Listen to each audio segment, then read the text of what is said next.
Halo teman-teman, selamat datang di video pembelajaran kali ini.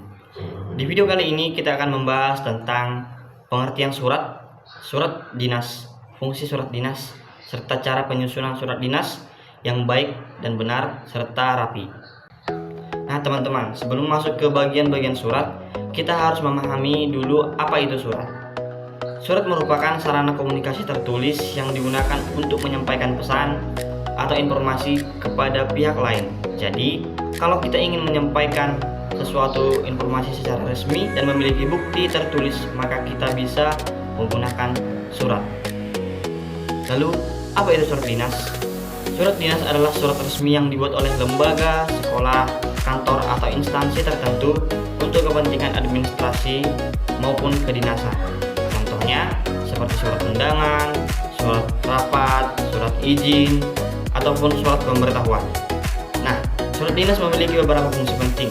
Pertama, sebagai media komunikasi resmi antar instansi. Yang kedua, sebagai bukti tertulis yang dapat dipertanggungjawabkan. Dan yang terakhir, sebagai arsip organisasi yang dapat disimpan dan digunakan kembali jika diperlukan. Oke teman-teman, sekarang kita masuk ke pembahasan utama, yaitu cara penyusunan surat dinas. Kita mulai dari bagian yang pertama, yaitu kepala surat atau yang biasa disebut dengan kop surat. Nah teman-teman, kepala surat ini berada di bagian paling atas yang berisi logo, nama instansi, alamat, nomor telepon, dan informasi lainnya. Fungsinya apa? Fungsinya adalah untuk menunjukkan identitas instansi pengirim surat. Jadi, penerima langsung mengetahui surat ini berasal dari lembaga mana. Selain itu, kepala surat juga membuat surat terlihat lebih resmi dan lebih profesional. Selanjutnya, kita masuk ke bagian pembuka surat. Yang pertama yaitu tanggal surat. Tanggal surat berfungsi untuk menunjukkan kapan surat tersebut dibuat. Bagian ini penting karena dapat membantu proses administrasi dan pengarsipan dokumen. Kemudian ada nomor surat. Nah, pada nomor surat ini ibarat identitas atau kode khusus pada surat. Fungsinya apa? Agar surat lebih mudah dicatat, disimpan, dan dicari kembali jika suatu surat tersebut dibutuhkan. Setelah itu ada lampiran.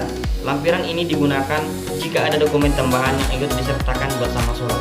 Misalnya, proposal kegiatan, jadwal acara, atau daftar peserta. Berikutnya yaitu hal surat. Hal atau perihal surat berisi inti atau topik utama surat secara singkat.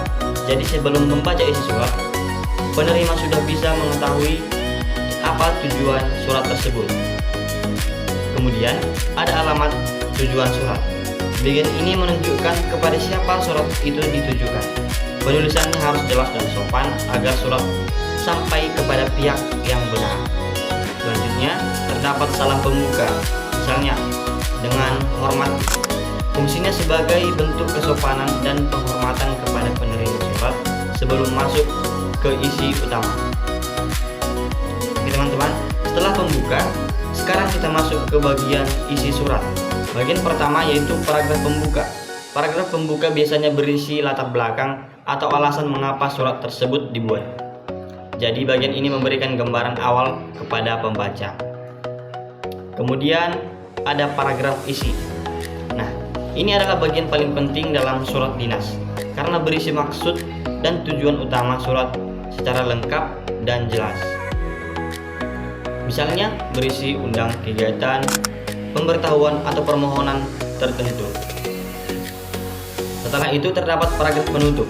Biasanya ini berisi harapan, ucapan terima kasih, ataupun penegasan akhir. Tujuannya agar surat ditutup dengan sopan dan tetap terlihat formal. Baik, selanjutnya kita masuk ke bagian penutup surat. Yang pertama yaitu salam penutup. Fungsinya adalah untuk menunjukkan rasa hormat kepada penerima surat di akhir penulisan. Kemudian terdapat penanda tangan surat.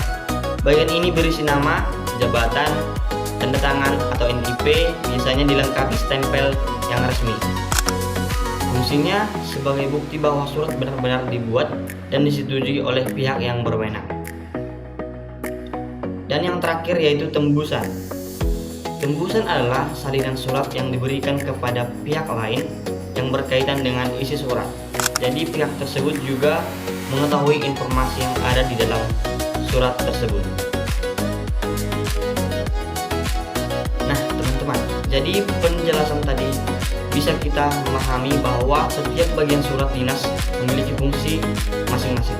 Karena itulah penyusunan surat dinas harus dilakukan dengan rapi, jelas, dan sesuai aturan, agar informasi dapat tersampaikan dengan baik dan jelas.